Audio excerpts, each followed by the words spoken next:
seat, have a seat. Good job, everybody. Hey, give Rob a big round of applause, please. Let me hear ya. Good work, good work. How's your day been so far? How's your day been so far? Are you starting to get it? Say, I got it. Listen, let me say this right now. Shh. You guys are going to have so much information. And here's the thing. It'll be repeated. It'll be what? Repeated. At different points, in different ways, at different times. Now, is that a good thing or a not so good thing? Why is that a good thing? Because that's how we what? Learn. Now, here's what I'm going to say to you at the end. Do you want to hear what I'm going to say to you at the end now? Hello? All right, here's what I'm going to say at the end. At the end, I'm going to say to you that you have no idea what we did to you. And what that means is this. Here's the goal. Say, what's the goal, Harv? The goal is this. The goal is that when you're out in the real world, what world? The real world, your financial world, your business world, your life, that your decisions, bless you, your decisions and your choices automatically, naturally, unconsciously, normally go to this place. Go to what the lessons are that we're teaching you here. That you don't have to what? Think about it. What's the words? You don't have to think about it. It's just this will look attractive to you, and this won't look attractive to you anymore. So, for example, things like being quote-unquote self-em won't look as attractive to you anymore. How many are already finding that? All right. Now, you're still maybe at a stage where there's not a heck of a lot you can do about that this moment, or you might be in confusion, which is not a bad thing, because that's where all things start, yes or yes? First you break it down, and then it can build up, yes? Listen, if you're not in confusion in any way, shape, or form, there's no change happening. There's nothing new happening. If it's all familiar, you don't even need to be here. Yes or yes? But that's where we want to be. We want to be taking you to a place where what you do here, it's natural for you to do it out there. You just think differently. You make different choices. Different what? And you don't even recognize where it came from. You just think you became a, I don't know, better, smarter business person. It just your bank account's growing. You're not sure why, but it's just normal for it to do that. Raise your hand if that's what you'd like to be. Give someone a high five and say, you're amazing.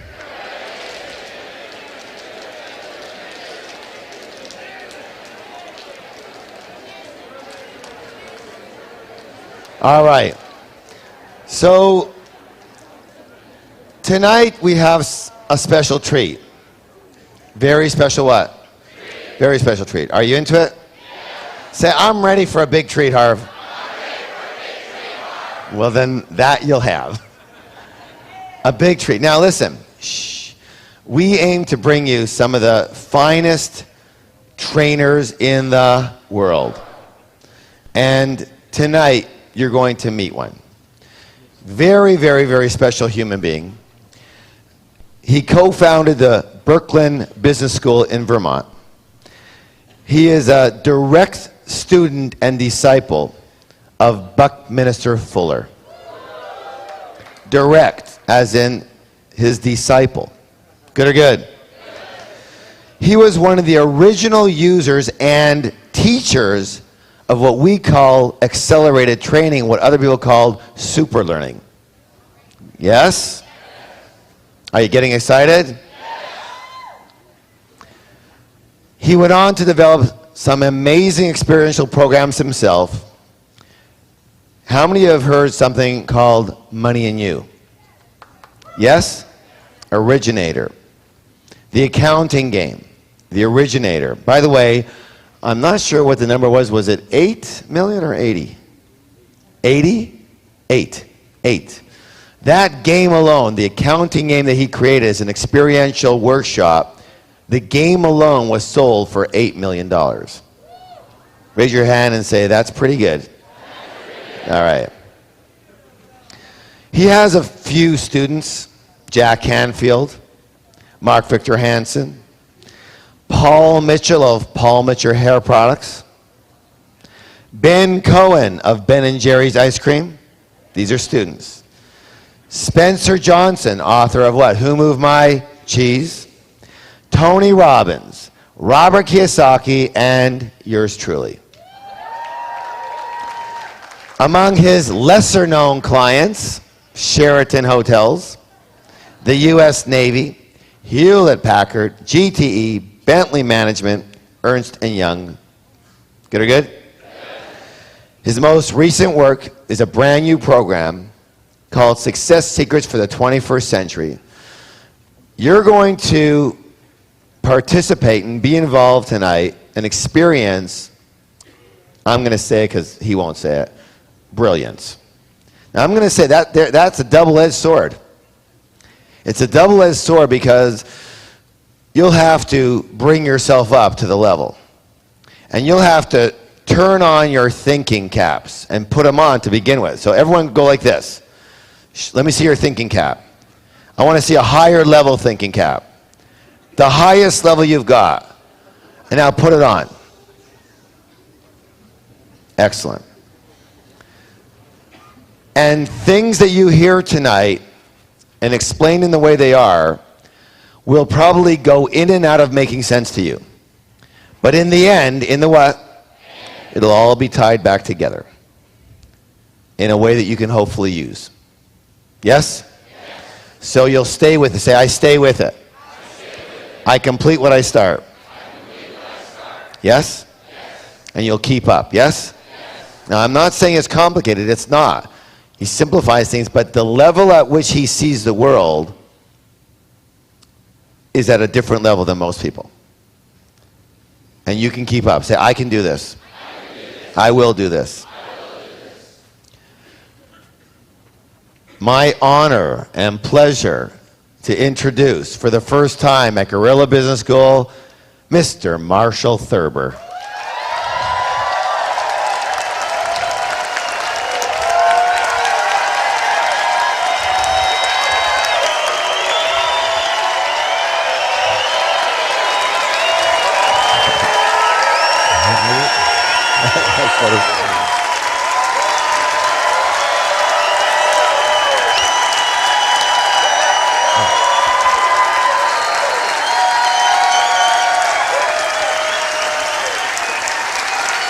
All right. Now, okay, I'm going to settle you down right here because there's a reason I'm going to settle you down. It's Marshall's birthday today.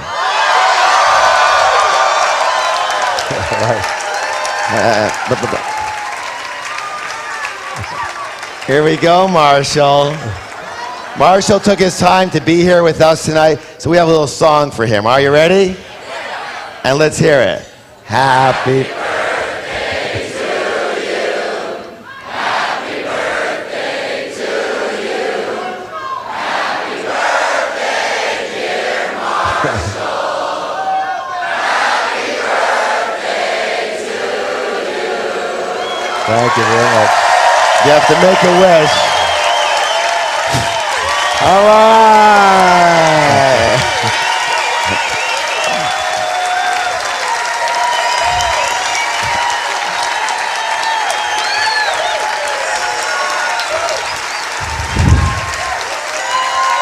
Have fun, bud.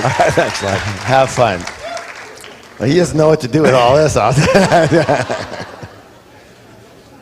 So how many people in this room have at least one relationship in their life that's less than optimal? Is anybody here who does not have one? Well, I'll give you a couple of mine, okay? So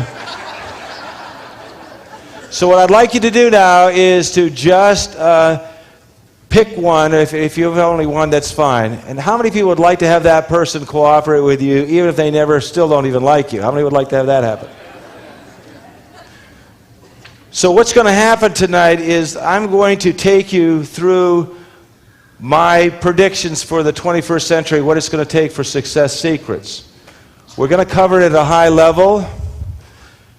We're going to go back over at the end. We're going to go over the steps with you.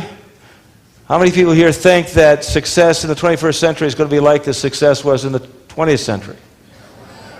No way. And so what I've done now is been studying this for considerable time, and what I want to share tonight with you is the ability now of how I see what's happening, where it's going, what it's going to take. But it's going to start with that person that's less than optimal. So if I can provide you with some insights to that person, in fact, I'm willing to predict that there are 3 elements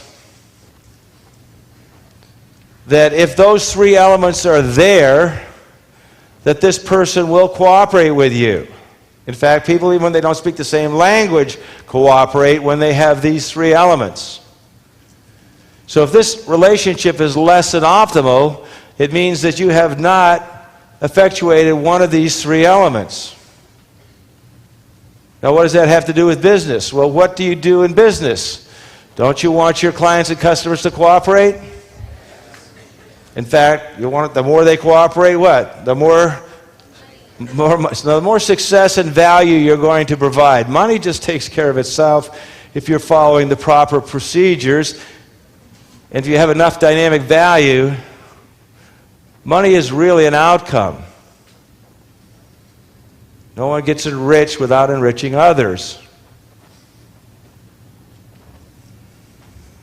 So I'd like you now to just take a mental note or even a physical note of that person where your relationship is less than optimal. Has everyone got that? And does anyone who not have one? Oh, good. I noticed the hand's not up again. All right, good. All right. So we're going to play a little game here to start it off, and then this is the first part. Then we're going to look at all the other elements. Now, my mind is not linear. How many people in this room have a linear mind? Anybody? A couple of you, maybe. How many or most of you are nonlinear, right? So I'm with you, okay? So I'm going to jump all over the place. You may get a little confused. If you do, we'll go over some questions. At the end, I'm going to bring it all back. I'm going to give you the steps for the 21st century, and I'll make some predictions for you. And if you follow them, you will have success beyond your wildest dreams, okay?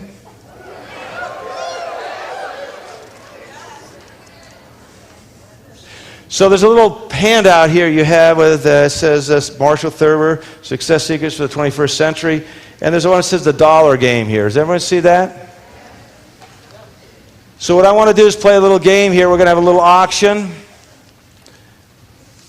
And I have a dollar bill here, and I'm going to auction this off. And there's just 4 rules. I'd like you to go over the rules so that there's...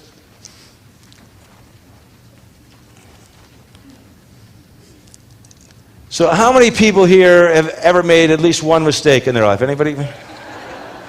Okay, so when I make a mistake, my mind immediately wants to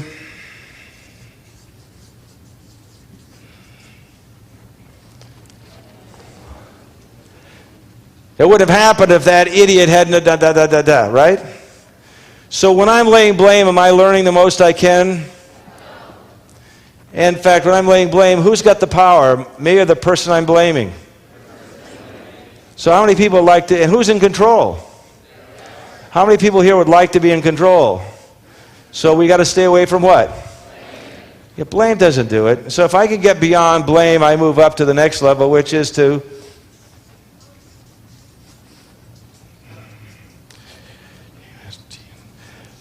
man,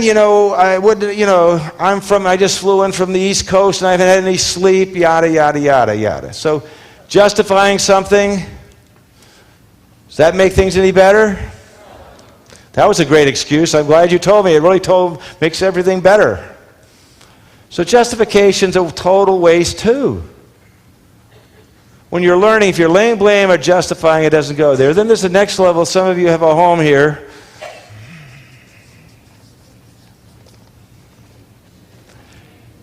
Man, I don't know anybody as stupid as me. Now, beating yourself up, does that do it?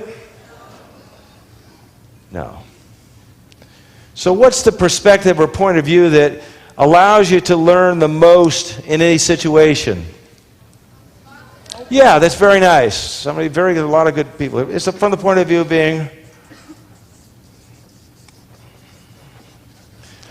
responsible. You know, the truth is I'm setting the game up, and and what I want to hear, well, that was tricky. No, I'm setting it up, but the whole idea here is that this is basically a total waste of time. Now, what are the only scarcities? By the way, some of you may think it's money. It's not even close. There's far more money than there is dynamic value. But there are two scarcities that are in the 21st century, and they'll probably continue to get more scarce. Yes, very nice. Somebody just said it. Where was that over there? Time. And what's the second one? No, ideas are no. There's ideas that have to be implemented, but no. The next is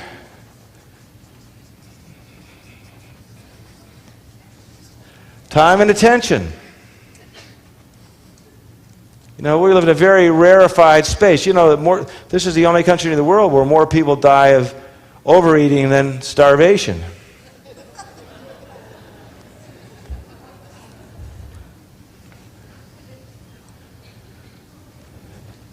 So we're going to play this game here, and yeah, I set it up, but I don't want any of this, okay? I don't want any wah, okay? Telling you up front, you're going to get had, all right? So we're just going to play it. Ready?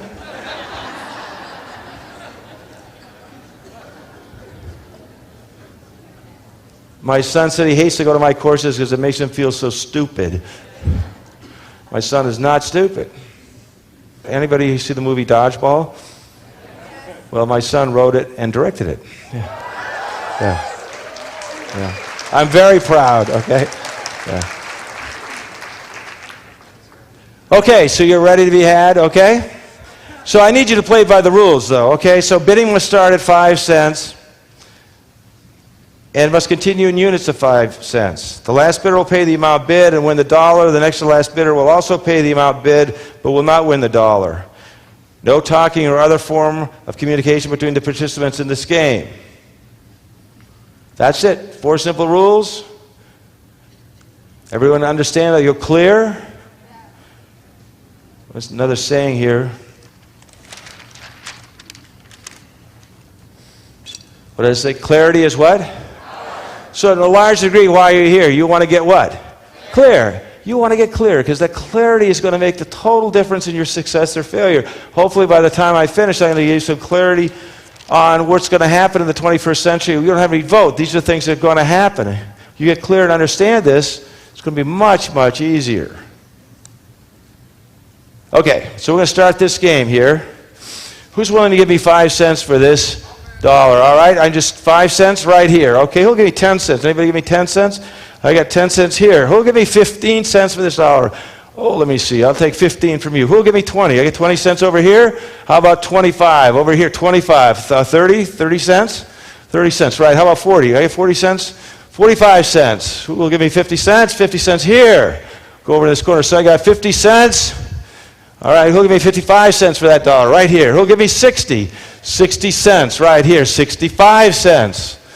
This guy's got his hands up, big hands. 70 cents. I got 70, 75. I got 75 over here. Oh, I got a big hand back here. 80 cents. I got 80 over here. I want to go over on this other side here. I got 80 cents for this. Smells like a dollar bill to me. All right, we got 80 cents. 85. Who'll give me 90 cents? You give me 90 cents for this? All right, 90 cents. 95 cents for the dollar. And you gave me 85, 95 cents? Right here. Your name, ma'am? Rebecca. All right, I got 95. And who's the guy who gave me 90 cents? Somebody, where was it? Right there. He gave me 90 cents. All right, so she's bid 95 cents and you bid 90, right? So you're going to give me 90 cents to get nothing, or you're going to bid $1 to get $1? All right, he's going to bid $1 to get the dollar. Now, Rebecca, where are you?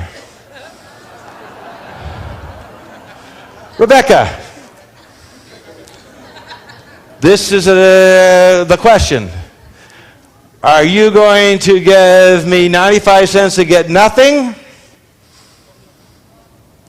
Or are you going to give me $1.05 to get $1? Rebecca, this is an IQ test. I said you were going to, I made a prediction, right? Did I not make a prediction? You play this game, you're going to get had. Did I not say that? Now, are you going to give me $1.05 for this dollar? Or are you going to give me 95 cents to get nothing? Rebecca.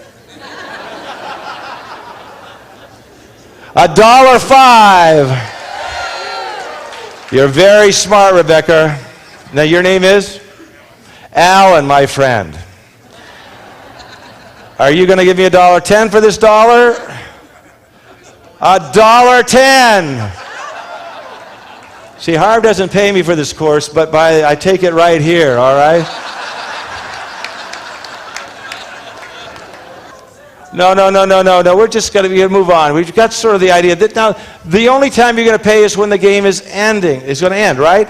So they both have to keep playing. It's called a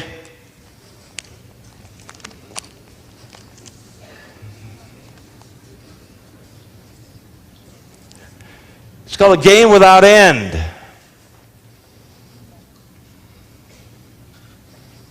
Now, there is a way to get out of this, but it's not going to happen in the paradigm you guys are in at this moment.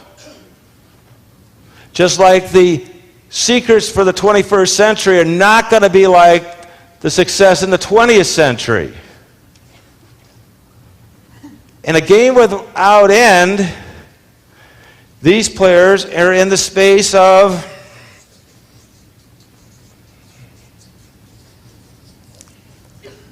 reaction. Anybody here ever been in reaction in their life at least once? How good were your decisions in that space? Were they optimal?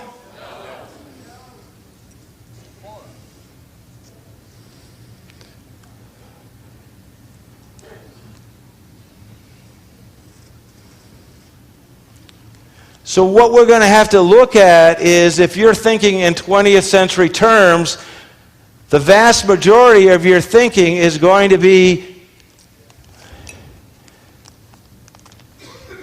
here. So when things change, a lot of people continue to play the old way and end up in a very tough space. Anybody here know who W. Edwards Deming was? Anybody familiar with Deming? Actually, Dr. Deming was a statistician, and he worked with a guy named Shewhart, and during World War II, he worked at Bell Labs, and Shewhart taught him about approach to making quality products that was not traditionally thought about. Shewhart was the genius. He took a whole different way of looking at things. And what Shewhart pointed out is that there's only 2 mistakes you can make in business. Only 2. Would you like to know those 2? Yes.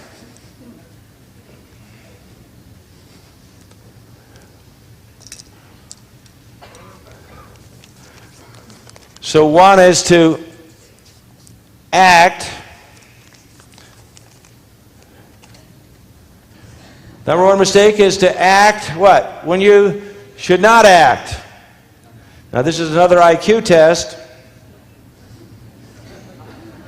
If that's rule number 1, what's the second mistake?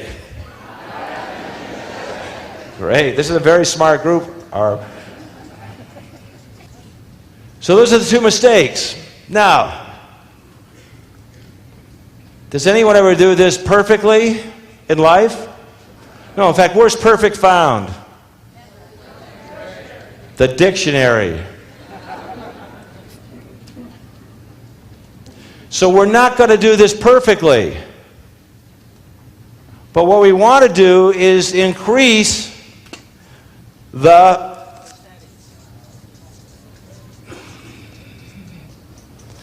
probability that you get this right. Now, Deming was a statistician. He learned about probabilities of when to act and when not to act and how to improve things and not improve things. And they did an incredible job at Bell Labs, and these instruments were put into the airplanes that totally transformed our American fighters during World War II. And when the war was over, because he was a statistician, he went to Japan, Deming did, and he was a good friend of MacArthur's, and he was there doing the census.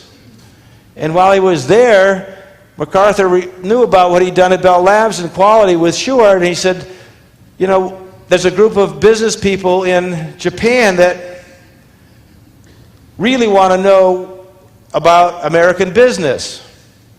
He said, I know you did a lot on quality. Would you be willing to give a series of lectures? And Deming said, certainly. And a little over 95% of all the capital in the whole country of Japan were present. Toyota, Honda, Sony, all these companies.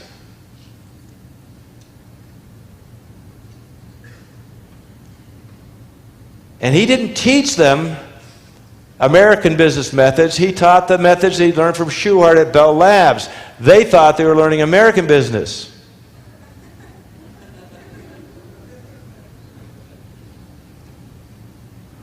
So when he started right after the war, what? You know, they saw Americans as tremendously successful. I mean, you know, we dropped a couple of bombs on them. They figured we knew something. What they didn't realize is they were getting some very unique knowledge that had been perfected at Bell Labs. And once they realized that most of America did not know this, you think they went over and told us what?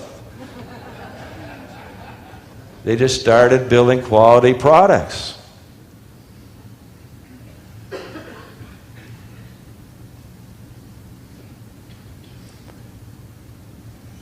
Now, I remember my very first experience in a Japanese car. I got in a Toyota truck, and I got in that and I just went, oh my. Now this is a totally different experience than my American truck. And I said, man, what are they doing? Something's very, very different. Immediately,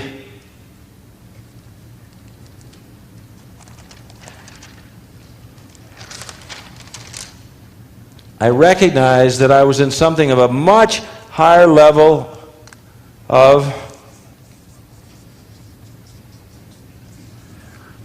quality. So I decided that I better find out about it, and so I started studying Japanese. Figured there was some secret they had. And then what I found out was that their secret came from an American named W. Edwards Deming. And not only that, I found out he was still alive. And I had spent a decade earlier with Buckminster Fuller, who I think was probably the best mind of my lifetime and probably of this century, last century anyway, and probably go down with Copernicus, but this mind sounded like it'd be pretty good. In fact, the U.S. News and World Report said there were the 9 hidden turning points in history. The first, there was the Apostle Paul, there was the birth control pill, there was the Black Plague, but the 9th hidden turning point in history was Dr. W. Edwards Deming. So I found out where his offices were in Washington, and I called up and I said, you know, I really want to study with this man. I'd like to buy 3 days of his time. And Cecile said, that's fine. It's $15,000 a day. You know, I was practicing law in La Jolla, California. He was back in New York, and I said, $15,000. He said, yes, it'll be half up front. And you will not be able to have your meeting with him for about 9 months because he's completely booked. I said, great, I'll send the money in, but I just have one question. How old is he?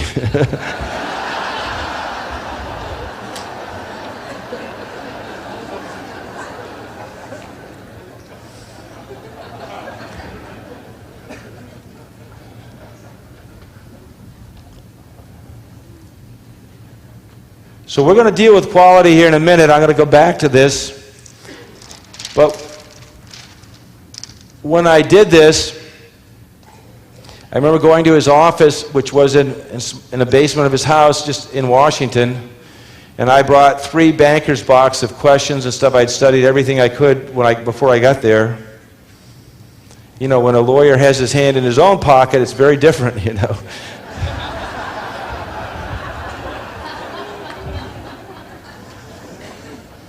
And so I get there. He's sitting behind the desk, very old. He was 87 at the time, 86 and a half, I guess. And I come in, and he looks over the desk. By the way, I found out later that his favorite students, in fact, the only students he had up till then, were statisticians who had their PhD in statistics and were female, and that I found out he hated lawyers. Fortunately, I didn't know that at the time, okay? So I did not have a PhD in statistics. I wasn't female, and I was a lawyer. So I walk in, and I'm, you know, I just paid my money, and I'm all excited. I get in there. He leans over his desk and looks at me, and he says, "How important is experience to learning?" It was very gruff, and I looked at him, and of course I grew up in Vermont, and my dad had this saying that experience is the best teacher. It should be. It's the most expensive. So I thought that sounded like a good answer, and I said that to him. Well, you know, it's the most important. I said experience is the best teacher. It should be. It's the most expensive. Blah blah. He goes. So he leans up on the desk, leans over at me, and goes, "Nonsense!" And I'm going, whoa. If experience is such a good teacher, how come Americans aren't making the best cars? They certainly had more experience. And I said, hey, you know, I was just thinking, wow. So I was waiting, you know, I said, yeah, you got a point there. And he goes, how come? And I'm going, what? I got to answer?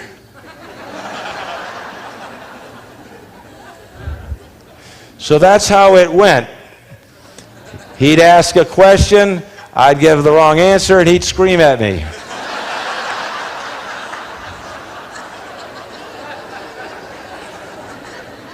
And I was paying $15,000 a day for the privilege.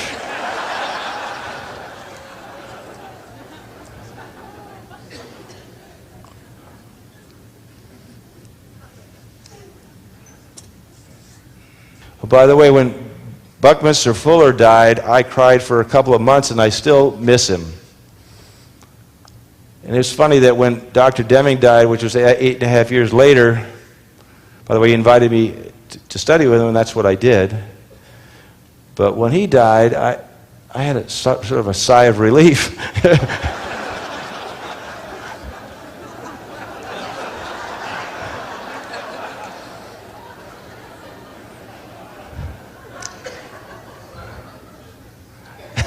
It's sort of funny, but all right. So experience plus what produces profound results? What is it? Why is experience not enough? He says, you know, are Americans working hard? Are the workers at the plants doing their best? I said, yes. That was one of the few questions I got right. Okay. He said, we're being ruined by best efforts. See, some of you can work really hard. It's not about working hard. Demi would say, off they go into the Milky Way, a victim of ignorance. How would they know? Who's out there to teach them? No one.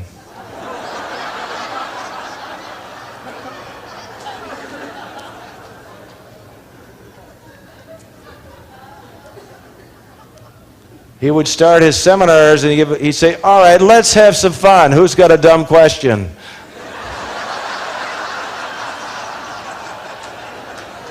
and people would raise their hand.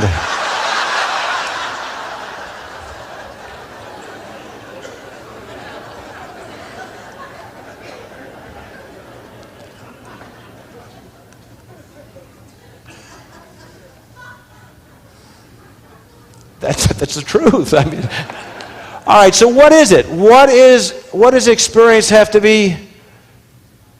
What is something your experience has to be coupled with? Clarity, knowledge.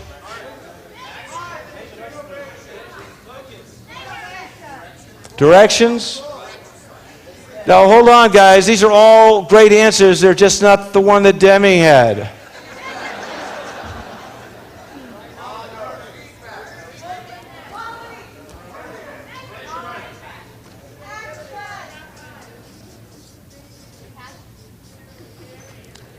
Theory. See, conscious or unconsciously, every experience goes some sort of theory.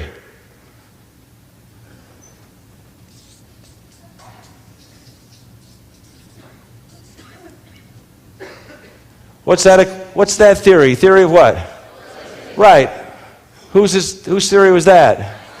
Yeah, when he made that theory, did everyone think he was a genius? No. They thought he was a nut.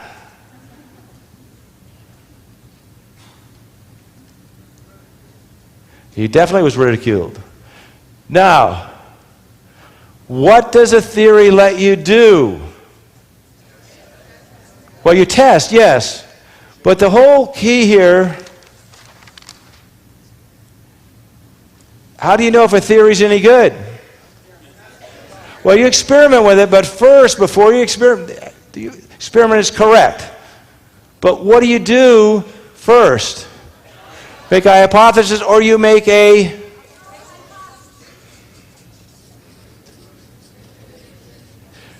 prediction based on the theory. What Einstein did is he made 3 outrageous predictions when he came up with his theory and said that if my theory is correct, then this is where Newtonian theory is incorrect, and I'm going to make you the following predictions, that the light ray is going to bend so many degrees, yada, yada. And he made all these things precisely out to 8 or 9 decimals. And all of his theories totally went counter to Newtonian physics. And up to this time, there were some serious issues with Newtonian physics because some of the things that Newtonian physics theory didn't predict properly.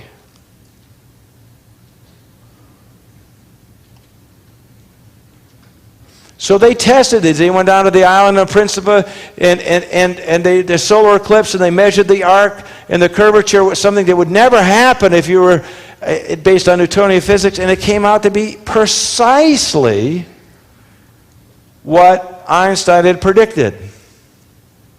And the other predictions were equally outrageous in that domain. And so immediately what?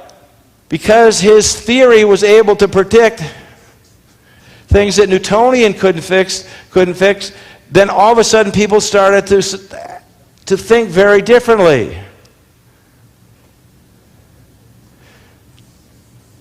So when you change the theory,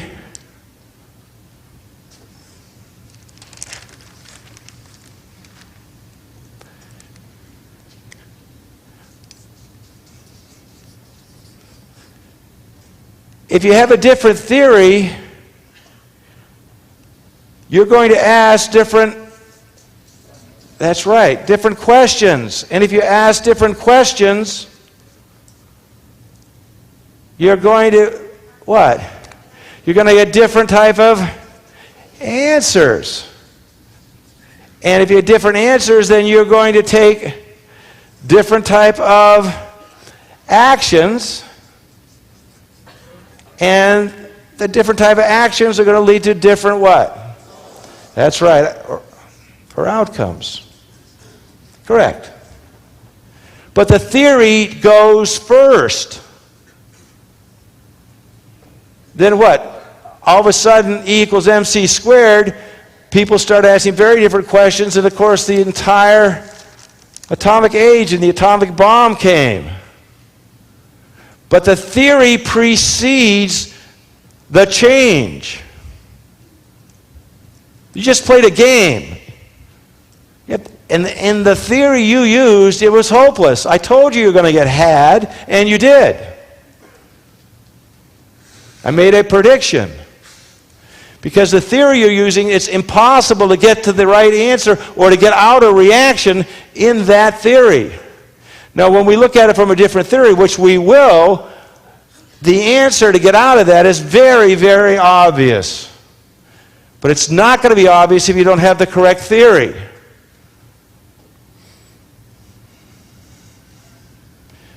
You're looking in the wrong place. You know, when a pickpocket meets a saint, all he sees is his pockets. Why? He's got a different theory. He's looking for different things. In the 21st century, it's going to require a whole different way of looking at things. You've got to have a different theory. Deming went and brought in to the world Schuhart's probability thinking. Understanding the only two mistakes you can make are what? These two. And if we could decrease the mistakes here, we could dramatically improve things.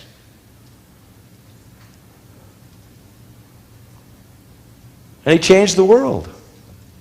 Alternative sources of supply. So how do you take that on? You want to make sure that whatever you are presenting as value or dynamic value, that it is seen as what? As unique.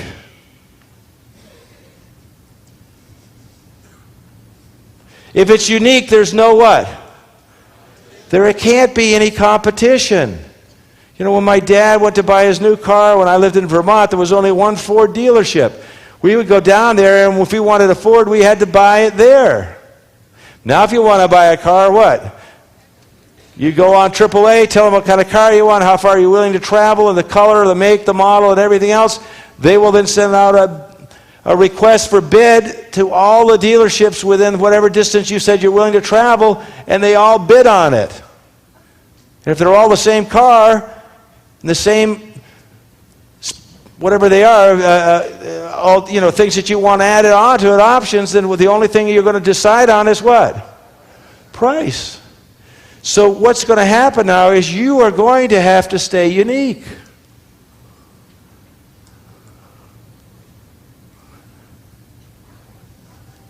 Now, how do you do that? Well, we're going to talk about that right now.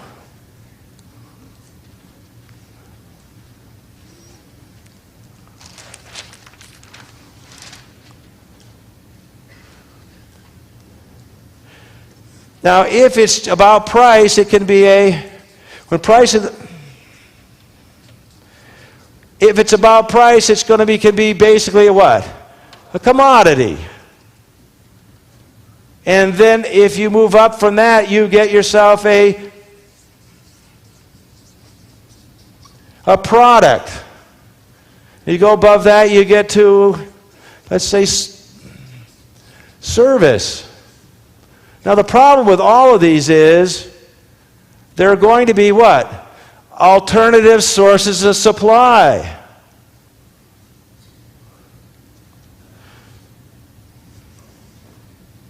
And if you look at this, let's just take coffee for coffee. If I go out and buy myself a big bag of coffee as a commodity level and grind it all myself, what's it going to cost me for a cup of coffee?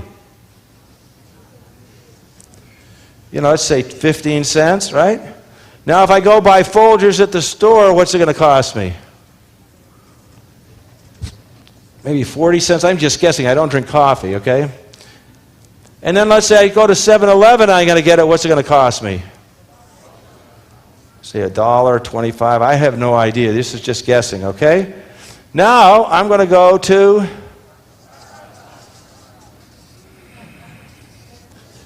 Now, what's it going to cost me there? I don't know.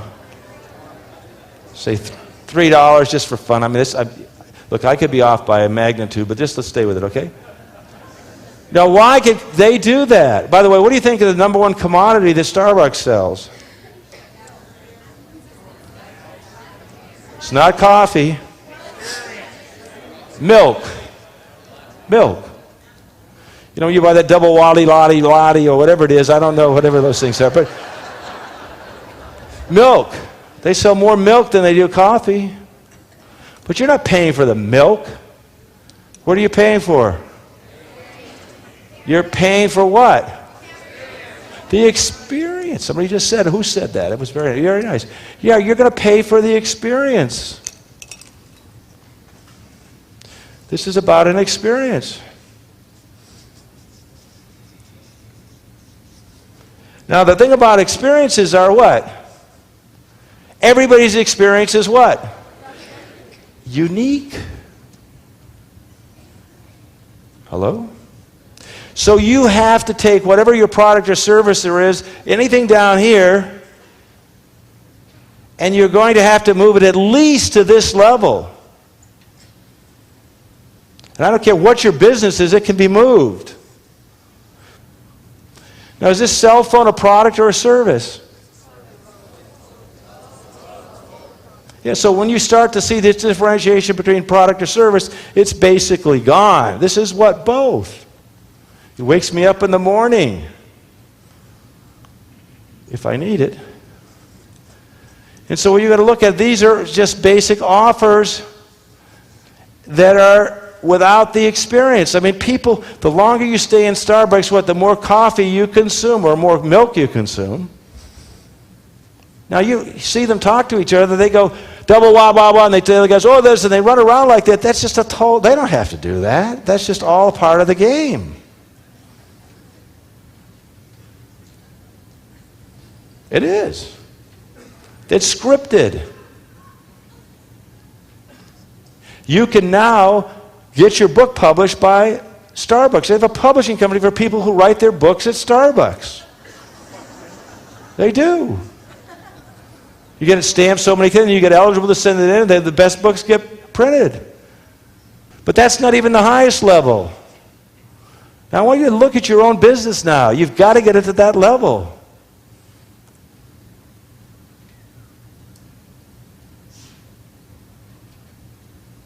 And if you're not willing to make that leap, then,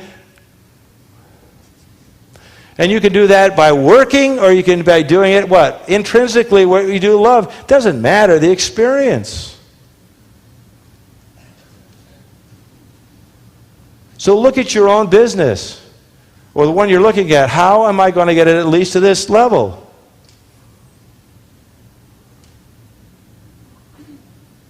Now there's another level that's higher than this, which is even more valuable. People will pay you far more money for it.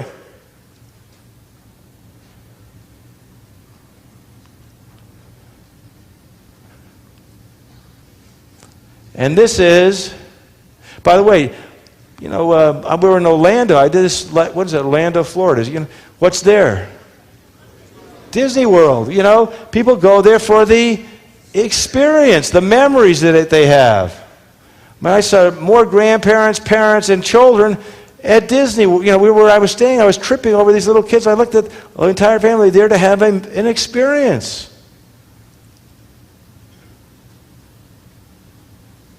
But this next level is higher. If you get this letter, there's one piece above this. The next level is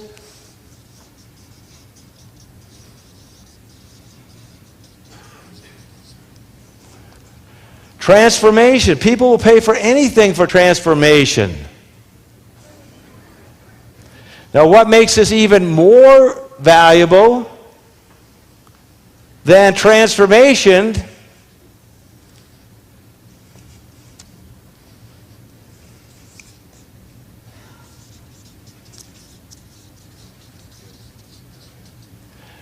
predictable transformation.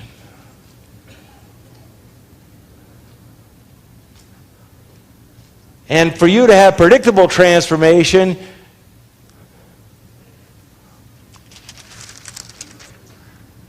you've got to have the right what? Theory.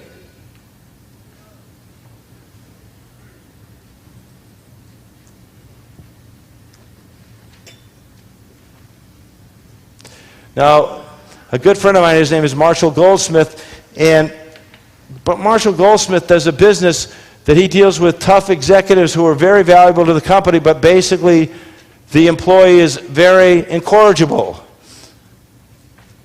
Or as they say, California technical term, they're basically assholes who are really too valuable to fire. So he goes, they hire him, he comes in, and basically he said, look, they need to be fixed. I have a system using 360 surveys, and we survey them every quarter, and if they raise it over here, they get better. If they get better, then everything works. And they say, great. And I said, well, Marshall, how predictable is this system? He said, very. He says, how often does it work? He says, about 94% of the time. I said, 94% of the time you get predictable transformation? So your value hierarchy is at the very top. I said, you can't possibly be charging enough. So we came up with his value proposition and the value of it, and I said, let's charge 4x. X is what he was charging, which was very high. Let's do it this way. You tell your client, look, you got a guy who's really bad, my price is 4x, but you don't pay me unless he gets better. I'll work with him for the whole year, all you do is cover my travel expenses, and if he doesn't get better, I don't get paid. It was taking advantage of the call girl syndrome. Services always look better before than after performed.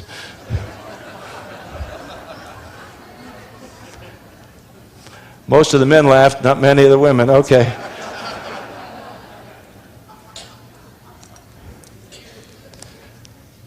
No experience there, that's correct.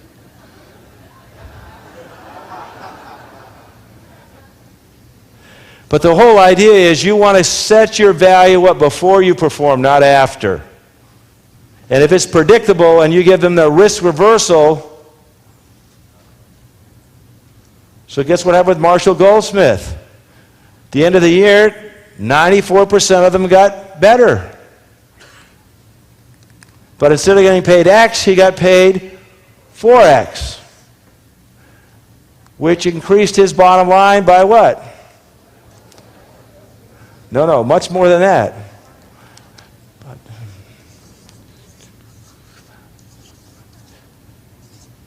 2,000%. Because you have fixed costs. So what? The second, third, and fourth are what? All? Yep. Now we're not done yet. So now I'm going to go back to the game, and with your people that you have, that the relationship is less than optimal. Everyone's got that person? Now I said there are three components. And if one of these three components, all three components have to be dealt with if you want that person to cooperate with you. And if you've got this is the first component right here. We talked about dynamic value.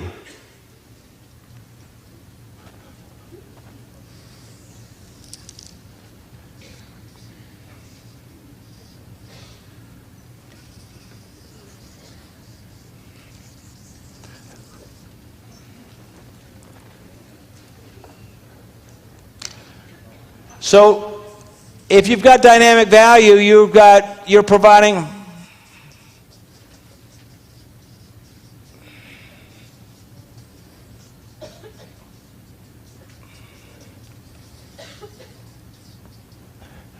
brightness of the future.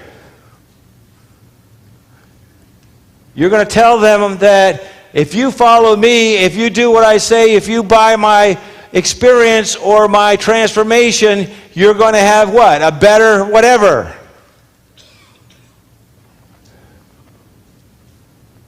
Brightness of the future is absolutely essential. That's why dynamic value is essential.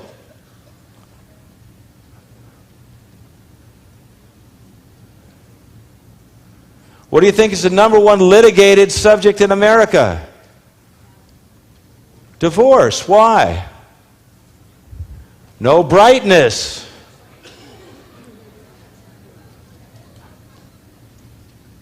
What do you think the second one is? A franchisee losing their franchise rights.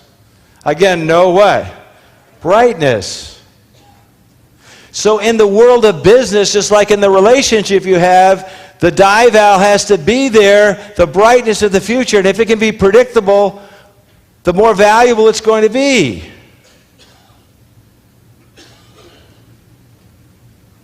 So if you look at that relationship that you have that's less than optimal, it's just like your less than optimal customer. You haven't created enough what?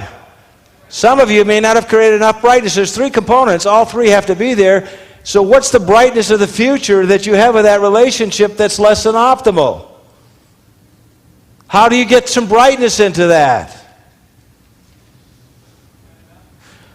That's right. So you're going to have to figure out how to add value in that relationship. Very nice.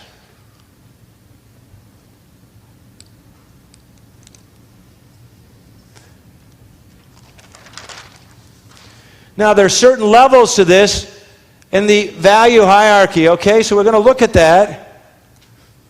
And the first level is what is expected.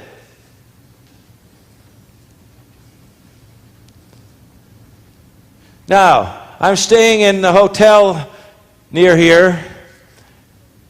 And guess if I were going to call up my wife, who happens to be with me, but if she wasn't, I call her up and say, guess what, hon? There's soap in the bathroom.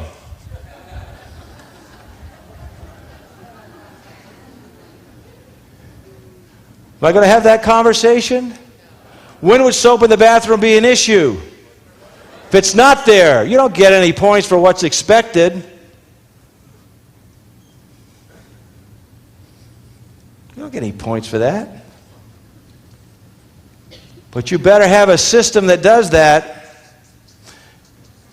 Talk about systems, you got to have a system that handles what's expected. You can't jump levels.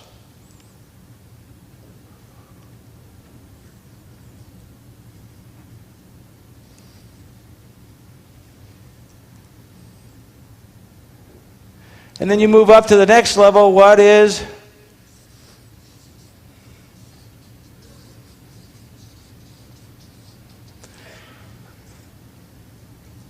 requested. Now, as soon as they make a request, if you can respond and honor their request, now they've made a request and you respond appropriately and serve them at their request, what are you building? Trust.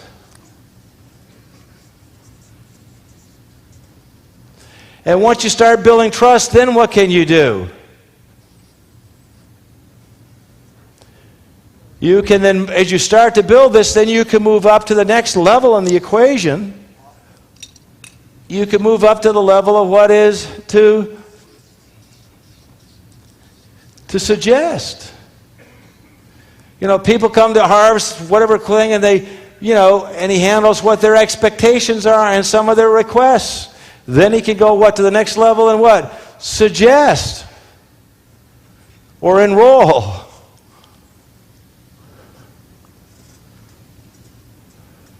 Now this is where the money starts to be made. But you better handle these two first. And you've got to understand systems to do this. 94% of all failures in the system. It's not your people, it's the system.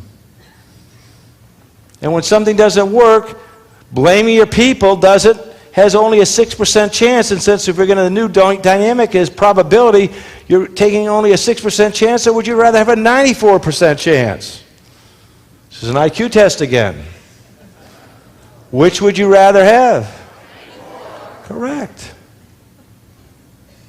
My stepson Matthew, when I was with him, I was teaching the Deming course, he just loved this one game where we demonstrated that the vast majority of the problems are in the system. And he was going to school in Connecticut called Whitby School, and I used to take him to school when I was home, and then I would go to the office, which was another 20 minutes away. We'd go 20 minutes there and then 20 minutes to my office, and I took him in one day, and we got down there, and he looks, oh, I forgot some of my books.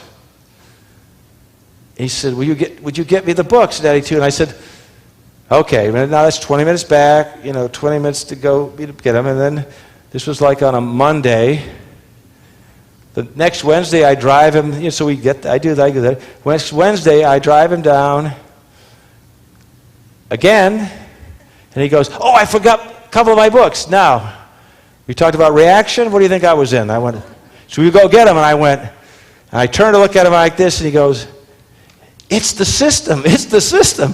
And I go,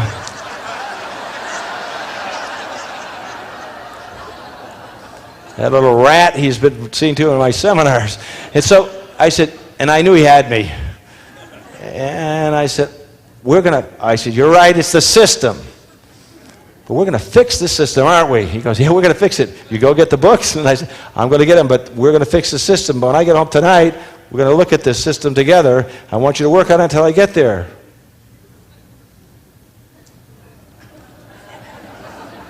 So when I got home that night, I said, "Well," he says, "Yeah, look at this, Dad." He said, I followed your advice. I got this flow chart." He says, "I'm not much awake in the morning," and that's true. The kid's, he's out now of college, and, his coffee is his favorite friend in the morning. He can't do anything for an hour or two. He just so he was like that as a kid, too. And he says, "I just don't do really well in the morning." And I said, "That's right." So he says, "So what I've done here," he says, "these are all my books. Here's the check sheet. You talked about check sheets. So I've got all these books, and I'll check them off." I said, "When are we going to check them off?" He says, "Right before we do prayers at night." And I said, "What are we going to do?" He said, "We'll put them in the book bag." And I said, "Where are we going to put the book bag?" He said, "Right in front of the door." And you know what? He never, ever, ever forgot a book again. It was the system. But don't think that I didn't think that he was what? It was his dumb fault. But you know what? You can't go there. So you've got to learn how to study a system.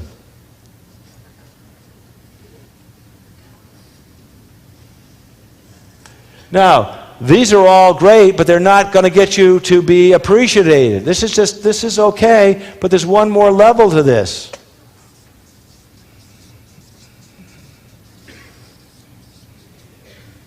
It's called Lagniappe. Anybody know what Lagniappe is? We got somebody in this group. Yeah, we got to give this lady over here. Somebody get a mic to this lady. Yeah, what is Lagniappe? Lagniappe is a little bit of something. A little bit extra, right? A little bit special. Yeah, something special, something that's not expected, right? It's something more than you're going extra that's a surprise, right? When I bought my first Lexus, they went in and they washed and waxed the car, and man, I went home and told, "Gosh, you can't believe it, that took my car in for service, they washed and waxed it." Now what? I talked about it, but now what?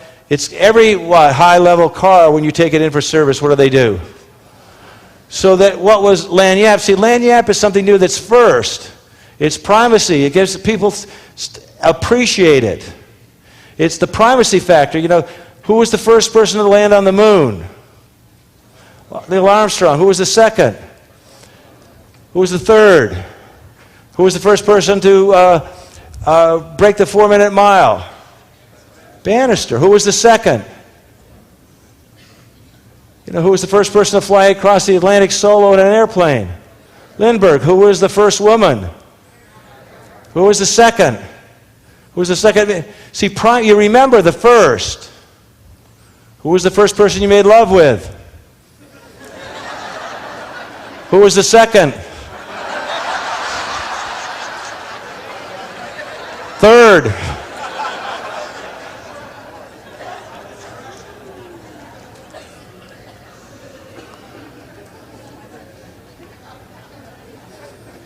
Thought I'd bring it home.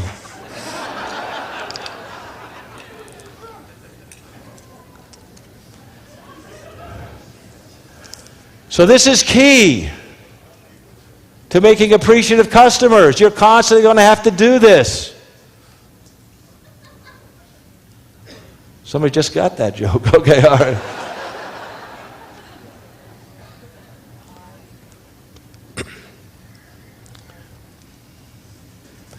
So we've talked here, this is part of the equation.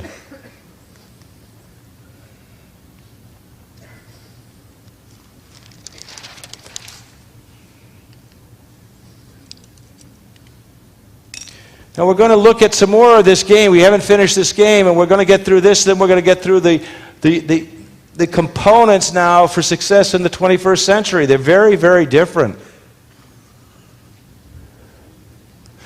We want to finish up this game so you can see what happened and why when you have the right theory, things will change.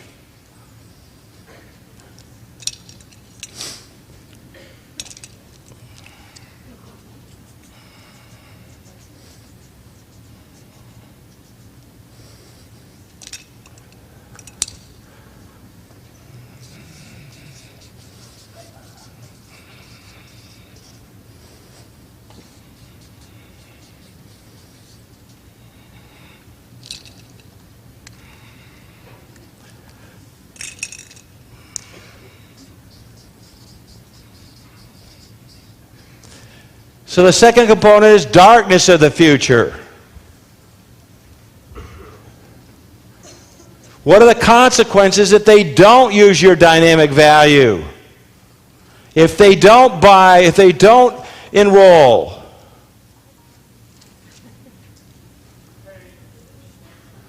Now, when we get done, I have a course called Success Secrets for the 21st Century.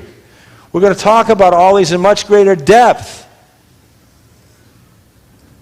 And some of you are going to show up and go, and some of you are not.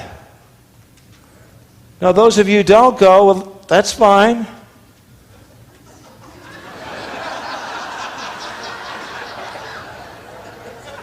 Just keep slugging it out. Off you go into the Milky Way.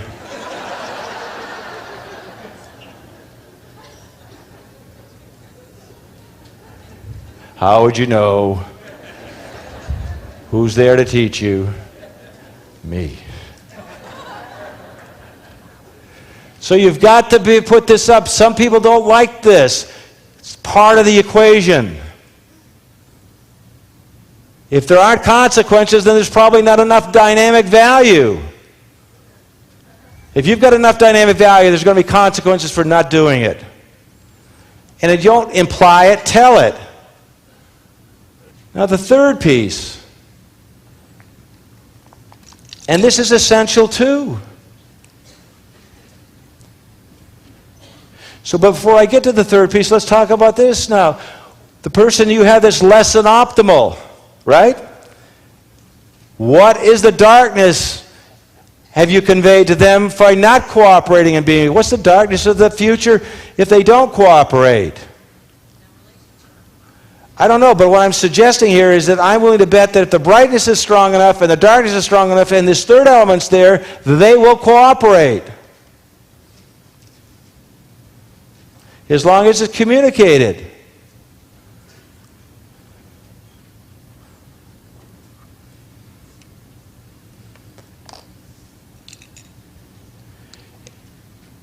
And this works in every relationship. Now, every's a big, bold statement. The third one is frequency of interaction.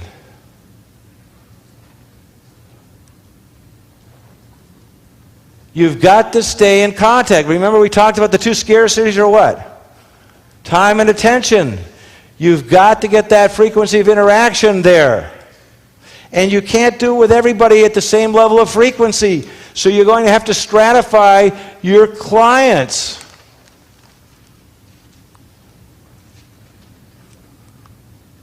You've only got a certain amount of attention and time. And so you have to look at your customers. And there are people who are buying on price alone. They're at the what? Commodity level. They're probably not ones you want to spend a lot of frequency with. And then you've got the basic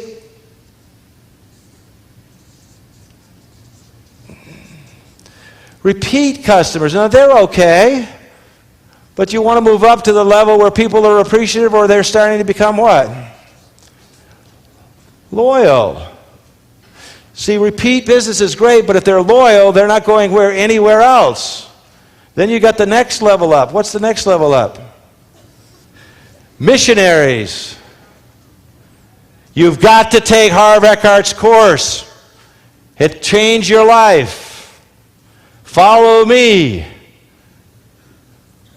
Now, the level of frequency is going to have to be adjusted. Now, the idea is to move your repeat people up here. And here is that they're going to be commodity. What? Forget it. And you're not going to have any commodity players if you're unique anyway. So what the idea, of course, is the ideal scene is to get everybody where? To missionaries. Now, perfect is found one place, the dictionary, and I don't know any place where every one of my customers or clients are missionaries, but that's where I want them to go. And my thought, see, a great answer is no answer if you haven't asked the question. Hello? So you don't ask the questions if you don't have the right what? Theory. Now look at the relationship that you have with the frequency of interaction. Think about the relationship. How frequent is the interaction in that relationship, Ben? Now during World War I, they had a thing called trench warfare. And they would have these parapets like this, and you'd be behind these in the trenches, and the Germans would be over here, and the English would be over here, and you're going to be there for 60 days. Now, why did they stop trench warfare? Why do you think they stopped it? No, because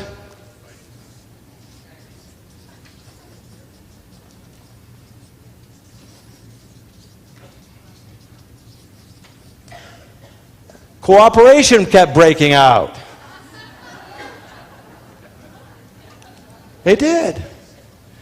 They were spending all this money and they looked like they were fighting each other, but no one was getting killed. No, this is serious. Well, what's the brightness of the future? You're going to be across from each other for what? 60 days? Brightness is what? You're going to get out of there what? Alive. And so regular were they all worked it out. So they would shoot so many shots over here. The Germans started, and then they shoot over here so many shots, and so you sort of got used to it. And then you said, okay, we'll follow suit. So you got the generals watching from a distance thinking a war's going on and no one's getting hurt. Really, this is the truth. Over 72% of the diaries they found were instances in both German and English talking about the cooperation in trench warfare. Because you've got brightness of the future, you've got what? Frequency of interaction, and you got what's the darkness? You could get killed. How about the Christian religion? Brightness of the future, you're going where? Darkness. Frequency, you're going to go to church, say your prayers, and tithe. It's worked pretty well. Hello?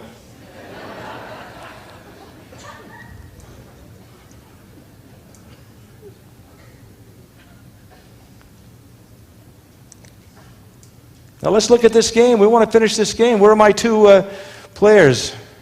Where's my famous one over here, and who are the last two? Yes, tonight was a historic event.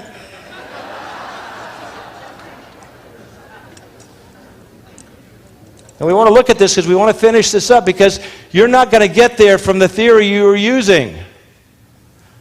You're not going to see it from the theory you had. Where was my gentleman that bid this? Where is it? Yes. You're my man. Okay. Now, what I want everyone to do is to take out the second page here. You're going to see a boat with two people in it. You see that boat?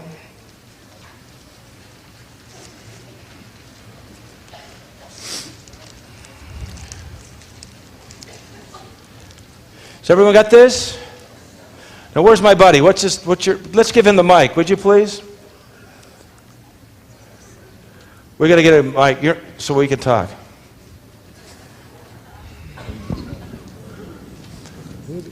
Right here, here's the gentleman right here. Richard.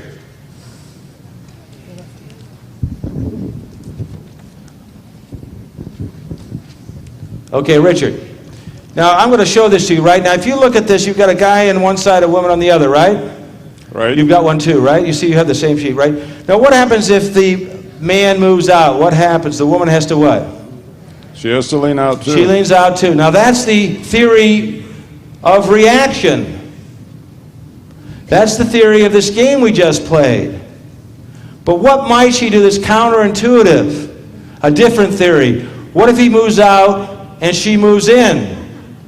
The boat What tips. happens? What? The boat tips. Or Or he falls off. Or she falls in. if he moves out here, she moves in, the boat starts to tip, what can he do in that one split second? He can let go. Well, you do that. I'm really concerned about you, Richard, here. I'm assuming he can swim. No, we're not. We're going to stay. What happens if he moves in too? Quickly, what happens? They're both in the boat. They're both in the boat. They moved into the boat. Right? Right. So what happens if somebody goes in reaction and you don't go in reaction, you move into the boat? Go look at these 4 questions. By how do you move into the boat in this game? You bid it down. Where does it say you can't bid it down? Where does it say you can't bid it down? Nowhere. No, but you're not going to see it when you're in reaction. You will not see it in reaction. You're not going to see it with your old theories. You're not.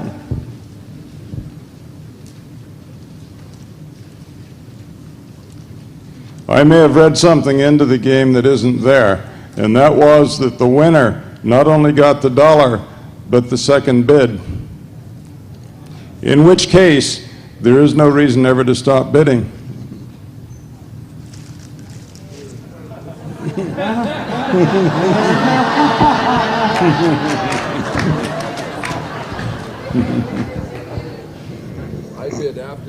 You spend your life there, you won't make it life easy and make lots of money, Richard. That justification is the booby price.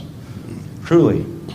I heard what you said, but notice what you had to do here. The truth is, there's nothing here that says that. That's an hallucination that you made it up. You know, the people produce results or they have great justification. Let's give him a big hand. Thank you very much, all right?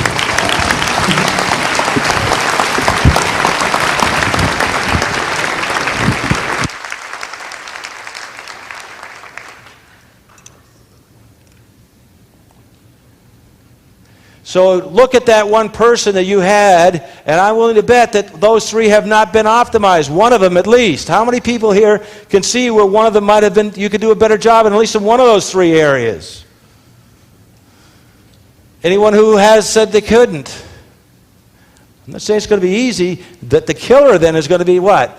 Once you've got those 3, you're going to have to move into the boat. And that's going to require another theory.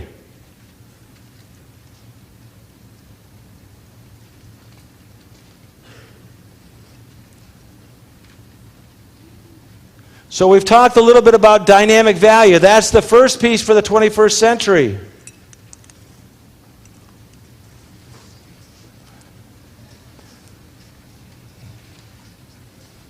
Now there's a whole process and system on how to find dynamic value.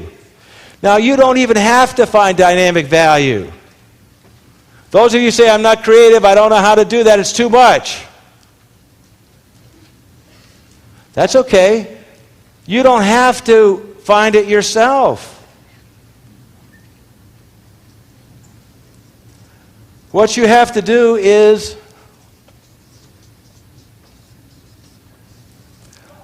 align with dynamic value. You don't have to make it up. Almost 2-3, I would say over 75% of all the money I've made and the success I've had, it was not my dynamic value. I was able to see it and facilitate it and bring something else to the table. So if you don't know how to create your own dynamic value, you've got to find it. Now, where do you find it? We've got to understand how value is created and how it goes through a society. See, all dynamic value starts, if it's dynamic and unique, it's going to start on the fringe. And then if it has any teeth at all, it moves to the edge.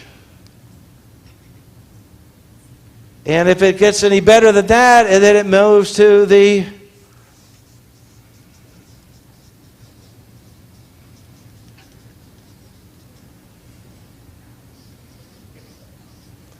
realm of the cool.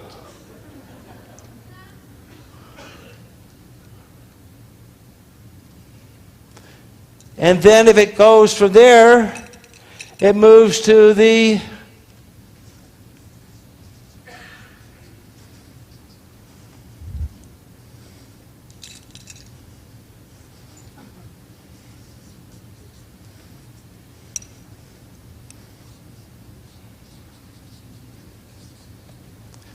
next big thing.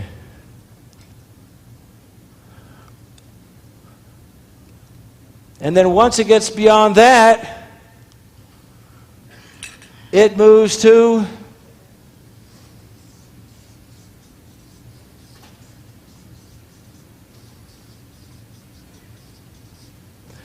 social convention. Now, everything that makes it to social convention started on the fringe. Now, the tricky point is that not everything on the fringe makes it to social convention. So there's certain criteria that you're going to need to use to identify. And by the way, where are you going to look at it to make the money? Is it you're going to make the money when it's in social convention?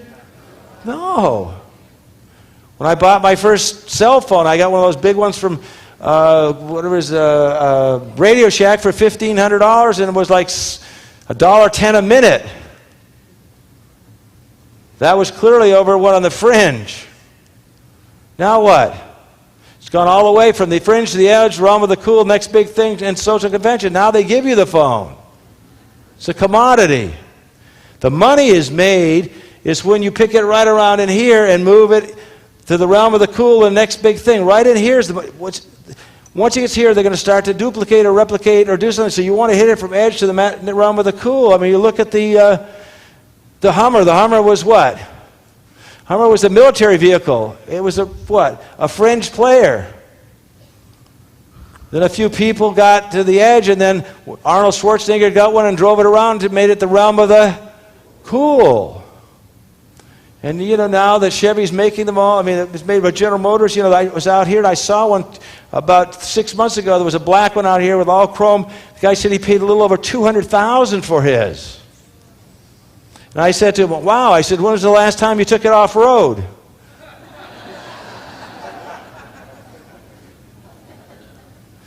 He just looked at me a little strange, right? Because, see, it's much more authentic up here. As you move closer to social convention, it loses its uniqueness. And it changes.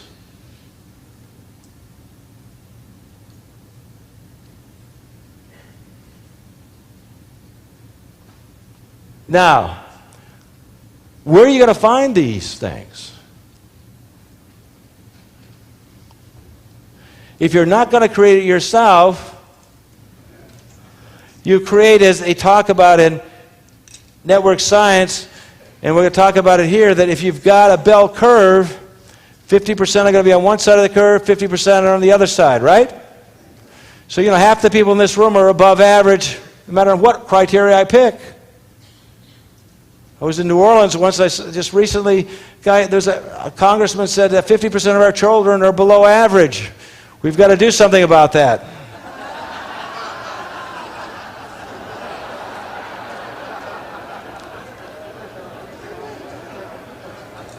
And we're going to start by electing somebody other than you.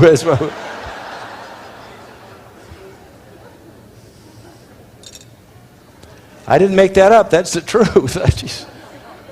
So what happens is that within certain ranges here, 99.7%, 75% of the fall within 3 sigma. 3 sigma, 99% of the fall within it, but there's a very small section that are over here, 0.2% over here and 0.28%. I think it's roughly about 2.8. This is 0.5 and 0.28 over here. These are out on the fourth plus. This is minus 4th sigma. This is plus 4th. These are over here. These are called the positive, and these are called negative. If you're outside the 3 standard bell curve, these are the negatives. So they're called deviance and deviance. But positive deviance and negative. The negative deviance, most of those guys are where? In jail. But the positive deviants are doing things very differently, very uniquely. Deming was a deviant, positive deviant. Bucket was a positive deviant. And when you can find and harvest deviance and align with it, you'll have all the dye value you need. We have a group of people we have a network. You can look it up, positivedeviantnetwork.com. I got all my deviant friends, positive deviant ones, and we're making a tremendous difference. Now, by the way, positive deviants have two elements in common when you look for them. So if you're going to go look for one, the first thing you're going to see is that they're going to be incredibly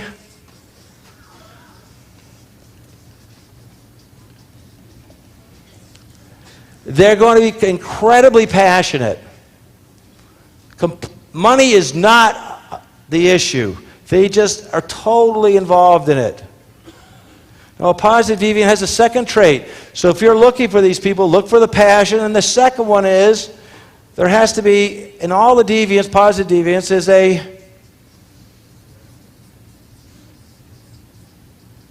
higher social and moral purpose.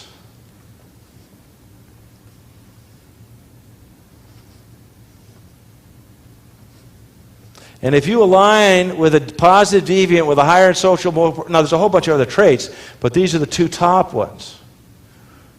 There's a bunch of others that we discussed them, and that's part of your strategy if you're not going to create the Diavel on your own.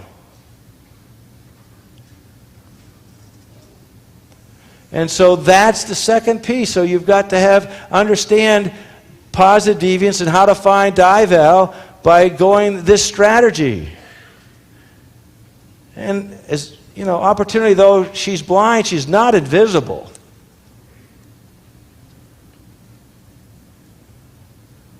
It's really not that difficult.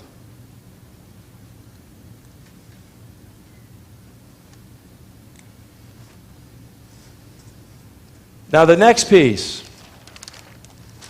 This is the third one. So you've got the first one, what? Dynamic value. The second is you've got to understand positive deviance. Things are moving so fast, you've got to recognize it. In fact, the best strategies, don't worry about Diavel. Find a deviant and support him or her. But you've got to know how to run the business. But once you understand dynamic value, now the third piece, and this is critical, and this is you have to understand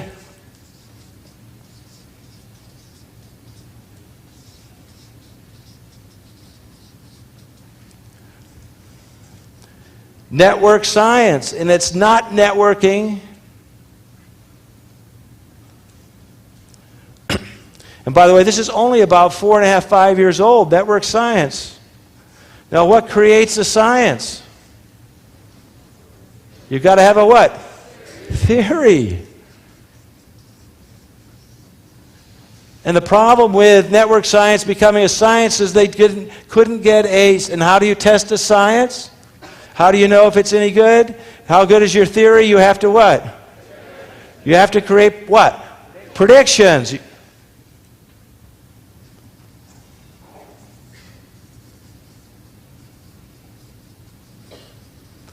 And if your predictions work out, now if you can figure out network science and have the right theory, make predictions, predictions will make you give you all the leverage you want. We're getting more and more connected.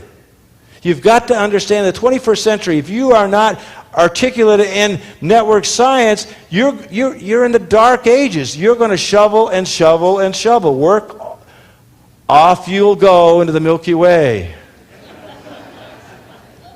The world is transformed.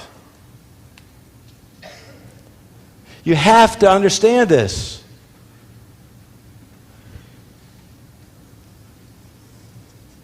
Now, I'm going to go over some stuff on networks in a minute here, but I want to go back to the theory that was killing everybody was they were all stuck in the classic what? Bell curve. And see, if you had the theory of probability distribution, this is all based on standard study of statistics deals with the concept of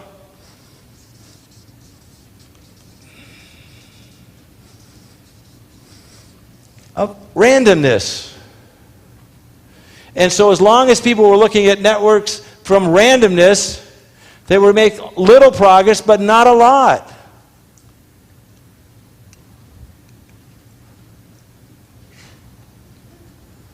And they came up with this thing called the SIR model. This is when you're dealing with diseases. And see, once you break through on network science, you're going to be able to, how would you like to know how to stop AIDS? Would you like to know how? Would you all like to know? I'm going to show you how we can stop it. It's going to take a radical shift in your thinking. But it's doable. We have to change it. But let's look at this as the model. The problem with the randomness model is it works in certain cases, and therefore they didn't make the jump. So the S stands for susceptible, the susceptible pool. The I, what do you think the I stands for? Yeah, infected. And the R stands for removed. Now they either get better or they die. So if you take mad cow disease, that the consequences of infection in mad cow disease is what? Huge.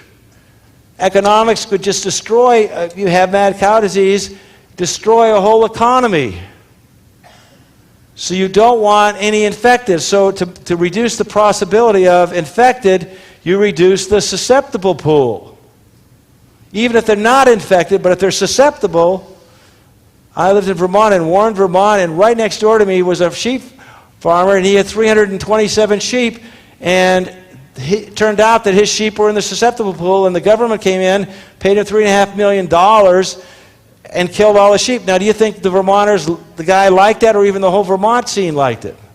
They didn't understand this model, and therefore they thought, you're killing my sheep, and then none of them are infected. They're just, how can you kill my sheep? People chained themselves to the sheep. They did everything. I'm trying to get to my house and going by the cameras for weeks. I used to work for my senator from Vermont, and I was down one time while working with him at his house, and next door was this IRS guy, and I said to him, he said, where are you from? I said, Vermont. He says, boy, they're really a strange breed up there. And I said, what do you mean? He said, well, you know when you get your IRS statement, he says, up in the corner it says, do not write in this corner for official use only. He said, you'd be amazed at how many Vermonters say, I'll write anywhere I damn please in that corner.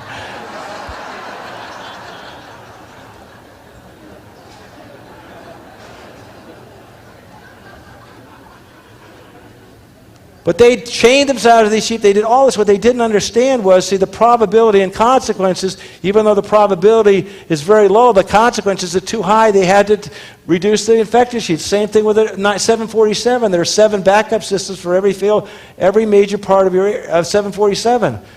Very few fall out of the air, but if they do, what? The consequences are too high. That's why all the backup systems.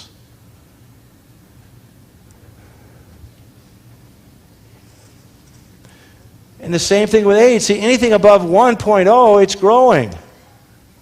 Now, 1.0 means it's remaining flat, but 1.25, it's actually 1.26, is the growth rate of AIDS in Africa.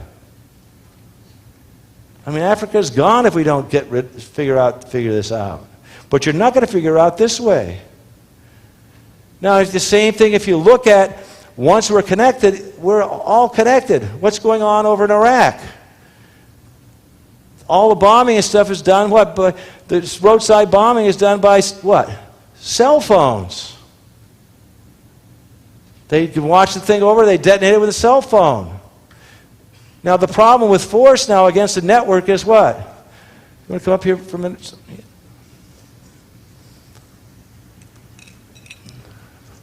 I want you to just push. You're going to be America, okay, and I'm going to be a network. Okay, just push against me.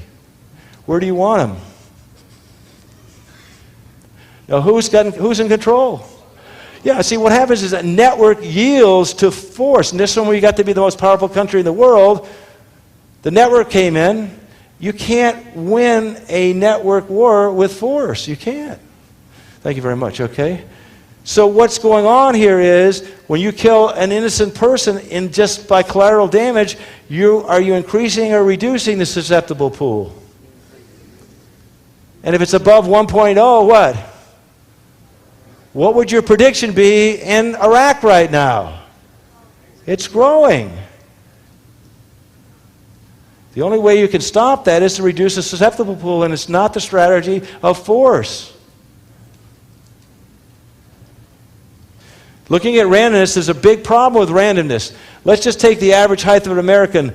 Let's say they're 6 feet male, okay? That's not really true, but it's actually 5'10", but let's just say 6 feet. How many people do you know? All right, so 6 feet. How many people do you know that are 12 feet tall? How about 3 feet? Huh? Not many, right? So this is a very narrow band. Now we've got to talk now. If you're going to learn a little bit about network science, I've got to give you some language. Understand the terms.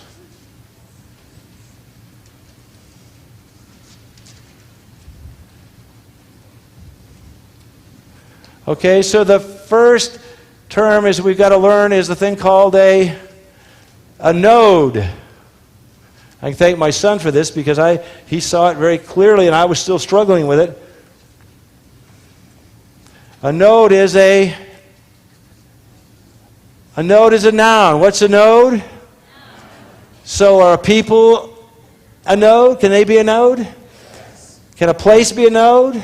Can a thing be a node? Great. So we understand that. Now, by the way, you have to have the right nomenclature. Every science, every profession has its own lingo. Why is the dictionary always getting bigger? Yeah, more words, but why are there more words? Clarity. Well, listen, is this high or low? Relative to what? You got to have what? Compared to the floor, it's what? From the ceiling, it's... So where is it?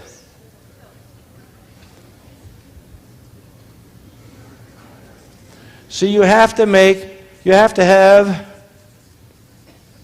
two-ness in order to have a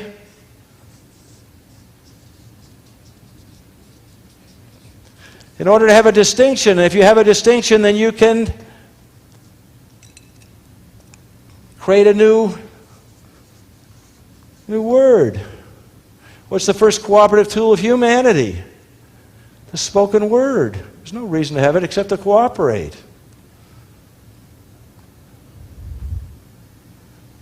So nodes, anything that's not a noun is not a node. Anything that isn't a noun is a node. You've got two-ness.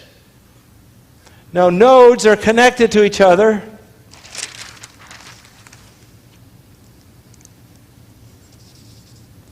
Node 1, node 2, they're connected to each other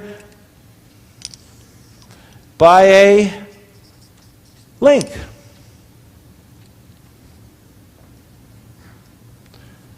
Now, if you've got a bunch of nodes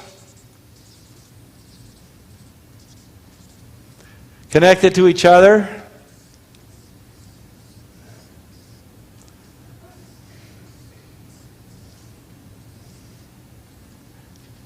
you now have a cluster. Now a big cluster is called a hub. Now, how many airports are there in the United States? Anybody know? So a big cluster is a what? A hub. Now, there's a lot more to it, but I just want to get to this much right away here, just real quick. Okay? How many airports are there in the United States? Anybody know? 14,782. Last time I Googled it, okay? By the way, memorizing anything now, what? Is a waste of time. You can get any information you want in 5 minutes on, what, the internet. So why would the school have you memorize anything? That's long overdue. That's the wrong thing. All right, so I'm going to make you an offer. I will going to give you $1 for every passenger. We're going to, at random, we're going to take 20% of all the airports in America, okay, and you're going to get $1 for every passenger mile. For every passenger who goes on the plane, okay? $1 a passenger.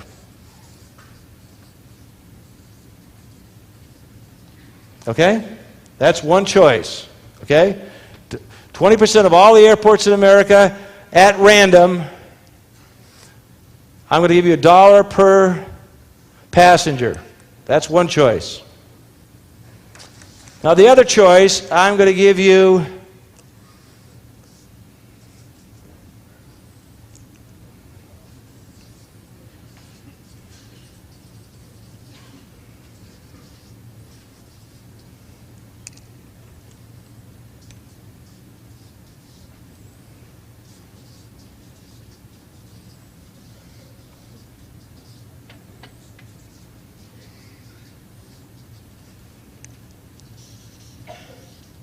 I'm going to give you $1 per person for the top 15 airports.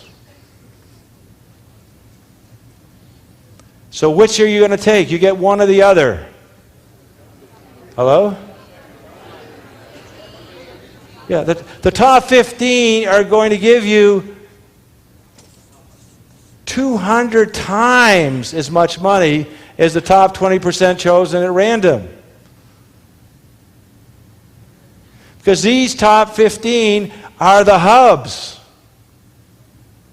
You got LA, Chicago, Dallas-Fort Worth, New York, Atlanta, Denver, Minneapolis. All right, so you take those top 15. San Francisco, right, but you add all those in, you're going to get well over 90% of all the passengers are going to go on those 15. These are the hubs.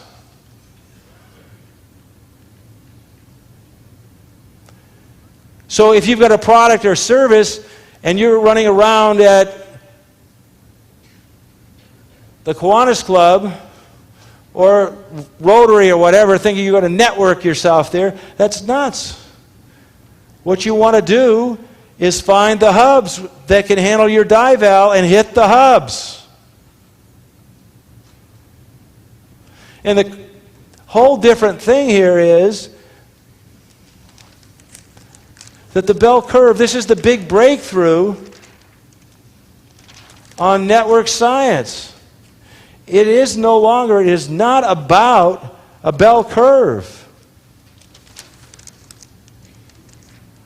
Where's my bell curve? Did I go by it?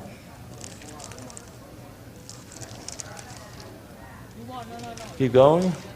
There we go. It's not, this isn't it.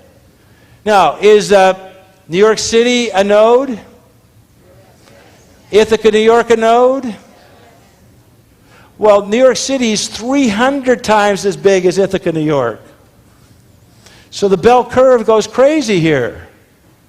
And what you see here is, what is it about a city or about a cluster that's it's not what?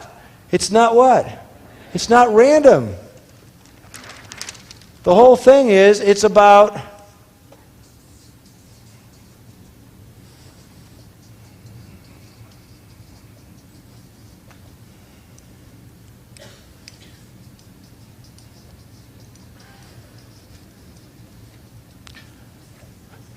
preferential attachment. And so instead of having a bell curve, the whole new science deals with a thing called it's the theory of the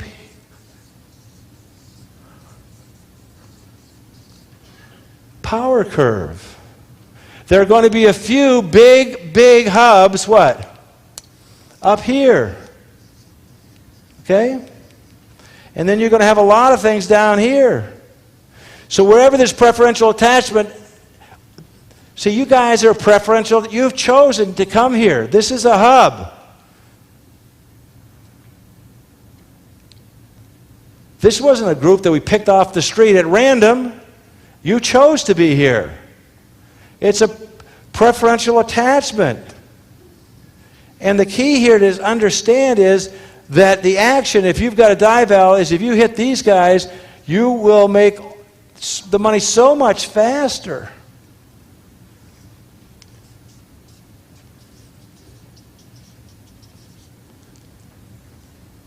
Don't spend your time on here. Now let's talk about sexual relations. You know, the average American, by the way, we're the most promiscuous country in the world. Don't believe anything I'm telling you, but the average American has sexual relationships on average between 7 and 8 relationships in their lifetime. You could do your own calculation, okay? But the point here...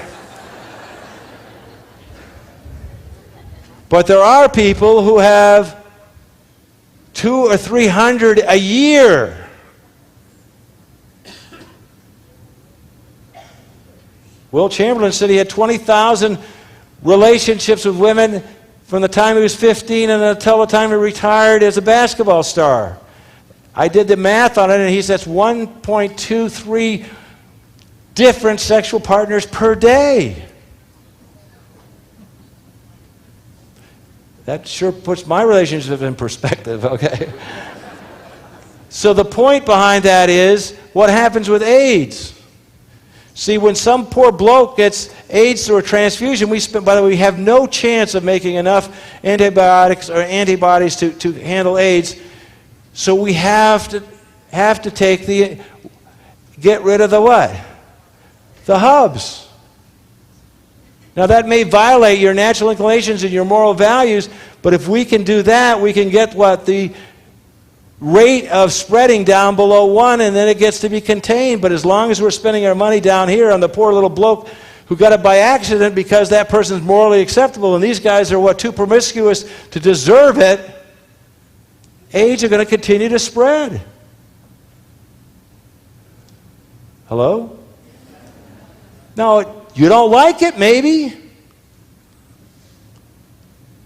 We're going to kill a continent if we don't do this.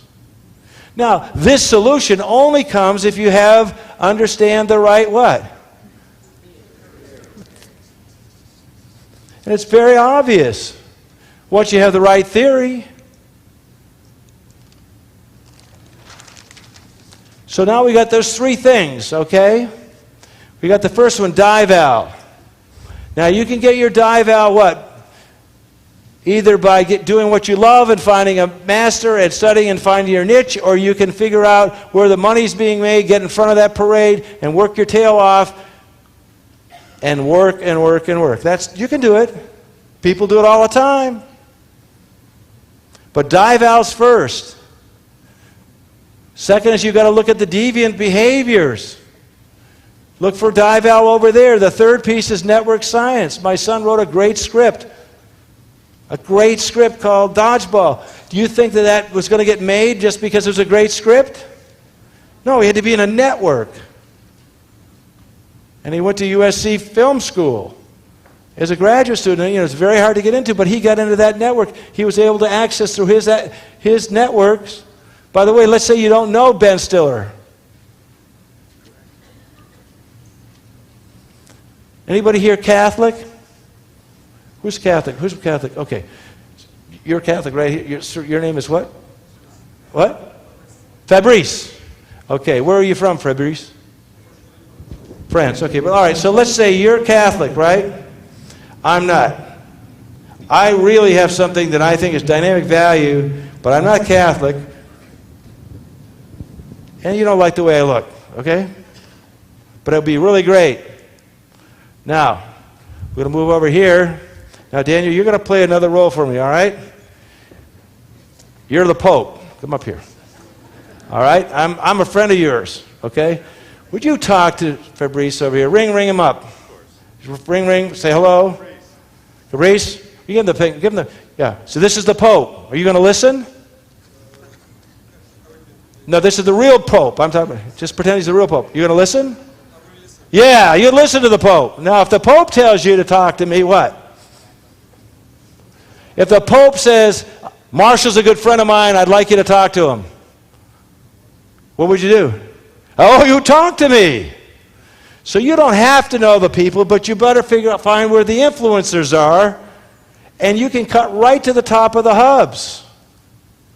So my Positive Deviant Network, we got an enormous dive alley, we got a bunch of people from all over, but we got a bunch of what? Influencers and weak ties to everybody else. What do you think that does to good ideas? It opens them up like crazy. We created the Positive Deviant Network for that reason. We want to make a big difference. We're now going, do you know that in recidivism in prisons right now, that 73% of everybody who gets out of prison is back in prison in 3 years? That'll work, right? So what are we doing to prepare this? Over and over doing the same thing. 73% come back within 3 years. But what do you think about if you find those few people, the positive deviants, who not only get out of prison, but prosper and do fantastically? What if you could take that information and transmit it back in training to all the people in prison so they get properly trained, so that when they leave, they're equipped with the tools of those deviants, which do things very, very differently? What do you think could happen to recidivism? It's going to go down. So we're doing that. We're doing the same thing with schools. That's what the DV Network's about. We're getting those teachers that are extraordinary, harvesting their knowledge and transferring. We've got a system called EmpowerG that can do this with predictable transformation. At 98% of the people transform. What do you think the value of EmpowerG is? EmpowerG. It's a company, and I didn't start this company, but I saw it, and what? I aligned with it. And I don't want to get into all that, but I'm just trying to understand here is that this is critical. And if you don't know the hubs, you're going to find some people who do know them. And by the way, if you think that's a big deal, we talk about degrees of separation is how far you are away from those other people. And by the way, this country, and it's getting smaller and smaller, but right now, as of last week, it's at 5.762 degrees away from every other human being on the planet. You're that connected. Next time you walk down and see someone, homeless person, realize you're only 5.76 degrees away from that person. Now that's the bad news when you see that, but the idea is if you've got something with enormous dival, you can get this thing throughout the United States, around the world, very, very quickly by tapping into this. Doesn't take much. It's very, very fast. It's huge leverage. So this becomes a blessing as long as you have dival and understand network science.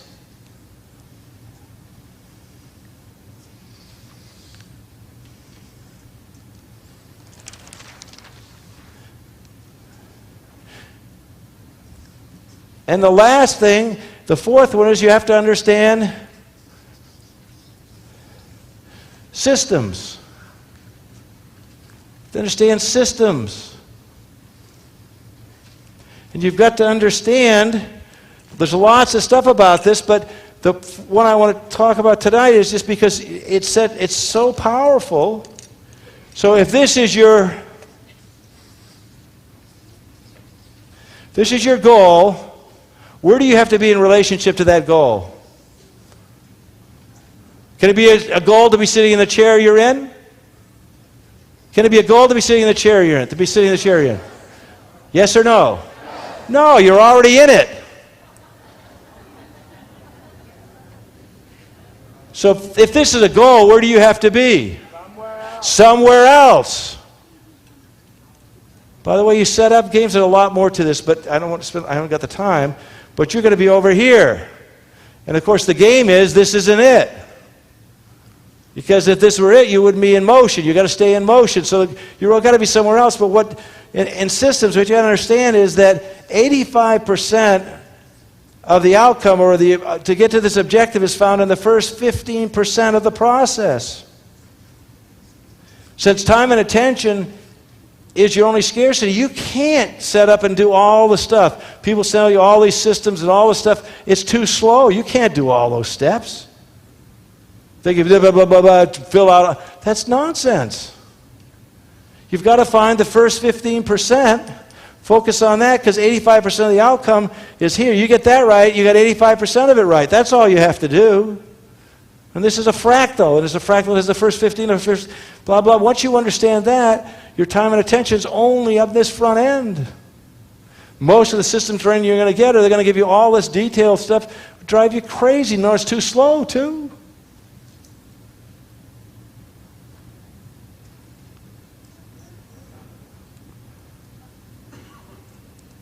You don't have the time. You just stay that first 15%. My first 15% to get my son what? To get my stepson to get to the books to school, what? We got a check sheet at night in a book bag. All the complaining, all the rest of it, all the visualization, that's not going to help me. Get that first 15% right and it's all over. So if we look at this, let's go through it. If there are any questions, because I'm down to a very short time here. So there's 4 basic components. So first of all is you've got to be what? Stay out of this space. We have a thing called the $2 rule. Anytime we hear anybody talking below it costs $2 and the money goes to charity. Did this for a major corporation. We gave a check one year for a little over $43,000. Really. So this you got to stay off. Remember this, guys? Yes or no? Yes. Okay. Clarity is what? Power. Great. Quality is what? Maximum customer? All right. Experience plus what? Theory gets profound results. If you're not getting profound results, you got the wrong theory. And the problem is that when the universe brings the internet together, you need a whole new what? Theory in order to predict and move at the speed that you have to go. All the business theory that does not deal with this is way, way behind.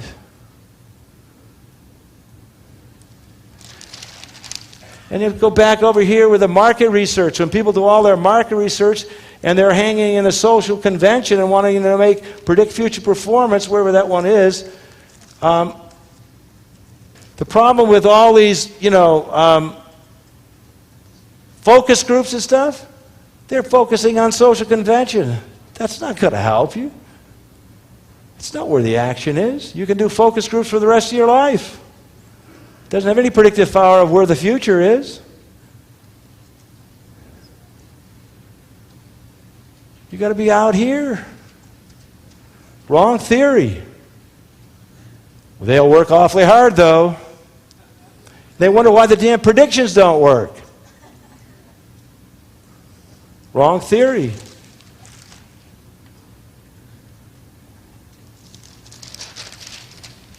So, knowledge. Any statement devoid of a prediction is what? Just information, right? Any statement devoid of a prediction contains no what? So when you're dealing with you want to get some information, you want to get some knowledge, make sure you ask of your teachers, instructors, where is the predictive quality? No prediction. If you need information, go to the computer.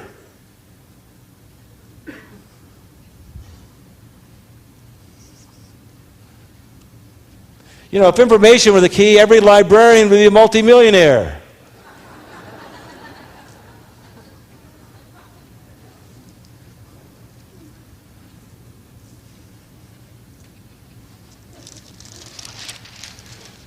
So the key is either get dynamic value or what? Or align with it.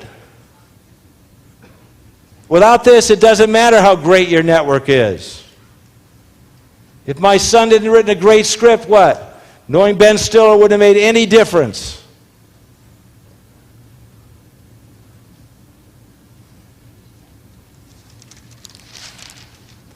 And you've got to use the right terminology. Now we want to hand out what we're up to here in a minute. But we're going to hand out. You're supposed to hand it out now because we're going to go through this. But what you're going to see here is our offer basically is that we have a course called Success Secrets for the 21st Century. In that course, in 2 days, it's highly experiential, and what you're dealing with is the latest thinking that the scientists are having and all of this, and where the 21st century business success is going to be, and doing it with ease. What I've given you is sort of an overview. But brightness of the future is about what? Dival. Now, darkness. The brighter your dival, the easier it is to show darkness. If you can't show any darkness, then your dival isn't very strong. And you've got to what? Have the frequency. You want to stratify your customers to know what the level of frequency is going to be. Trench warfare stopped because what? Cooperation broke out. If you get brightness, frequency, and darkness, people are going to buy your product or service or experience over and over and over, even if they don't speak the same language.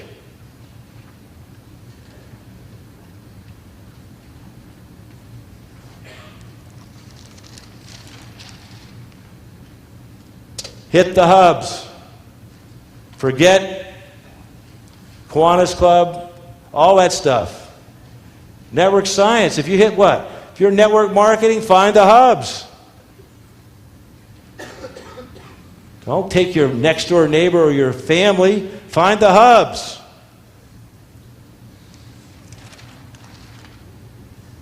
Only scarcities are what? Gain without end, you're in what? If you're in the wrong theory, you're going to spend your life here.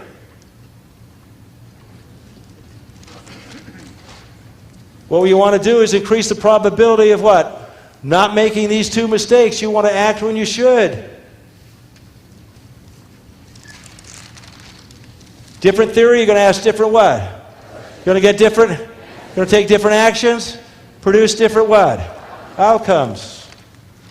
Do you want to work or do you want to not work? Your choice.